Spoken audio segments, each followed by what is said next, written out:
వస్తావని నేను కల్లో కూడా అనుకోలేదు. నీ ప్రాణాలు తీయటానికి వచ్చానని తెలిసినా ఇంత సాదరంగా ఆహ్వానిస్తున్నావే, నీకేమాత్రం భయంగా లేదా? లేదు. మరి భవభయహరుడనైనా నాకెందుకు భయంగా నాపై కరుణ వర్షించడానికి గంగలా పొంగుకొస్తున్నా అభయం. భయమో అభయమో నాకే అర్థం కావటం లేదు. ఏది ఏమైనా లయకారకుడిగా నా ధర్మాన్ని నెరవేర్చడానికి గుండె రాయి చేసుకుని వచ్చాను. ఈ మహాశివుని చరిత్రలో మాసిపోని మచ్చలు రెండే రెండు. గరళం తాగినప్పుడు కంఠం పైన పడిందో మచ్చ. ఇలా ప్రియభక్తుని సంహరించడానికి రావటం గుండెల్లో పడిన రెండో మచ్చ. ఓ కఠిన కర్కశ పాషాణ వజ్ర సదృశ పాశమా, వెళ్ళు.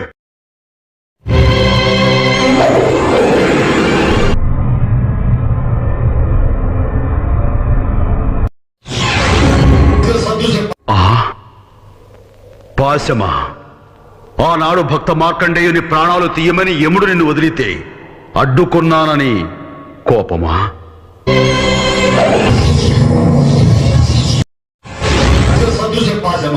ఏమిది?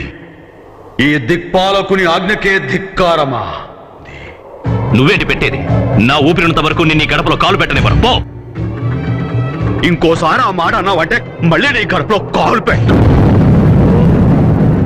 అదా సంగతి. భక్తి పాశాన్ని కాదని నేనే లోపలికి వెళ్ళలేని ఇక ఈ యమపాశం ఎలా వెళ్ళగలుగుతుంది? మంజు, భక్తుల మాట నేను జవదాటలేను. నువ్వే గడప దాటి. తప్పకుండా వస్తాను. మీ ఆజ్ఞను శిరస వహిస్తాను. అయితే నాదొక చివరి కోరికుంది. తీరుస్తాను స్వామి. శంభో అని అంటే చాలు రాటు తేలిన రాక్షసుల కోర్కెలే తీర్చి భోళాశంకరుడు అనిపించుకున్నవాణ్ణి.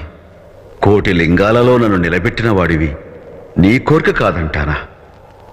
ఏమిటో అడుగు. అన్నపూర్ణాదేవి సాక్షిగా తీరు. దయచేసి ఇంట్లోకి వచ్చి నా ఆతిథ్యం స్వీకరించు. ఎలా? నీ కంఠంలో ప్రాణం ఉండగా నీ గడప తొక్కద్దన్నా. అయ్యో, ఆ మాటను వెనక తీసుకుంటున్నాను. ఎంతో ప్రేమతో కరుణామృతాన్ని అందించాలని నువ్వు అతిథిగా నా ఇంటికి వస్తే తిని అన్నం నాకేసి నిన్ను గెంటేశాను. అలాగే అనుతో తప్పు చేశాను. ఆ తప్పుని క్షమించి నువ్వు లోపలికి వచ్చి నా ఆతిథ్యాన్ని స్వీకరించి తీరాలి. ఆ భాగ్యం నాకు కలిగించు. ఈ ఒక్క అవకాశం నాకు ఇస్తే నా జీవితం సార్థకం అవుతుంది. లేదంటే నేను గడప దాటి ప్రసక్తి లేదు. నువ్వు లోపలికి వస్తే నేను బయటకు వస్తా. ఇందులో ఆలోచించడానికి ఏముంది? ఆ రోజు రావద్దన్నావు, రానన్నాను. ఈ రోజు రమ్మంటున్నావు, అలాగే వస్తాను. భక్తుల మాటకు కట్టుబడి ఉండటమే మా పద్ధతి.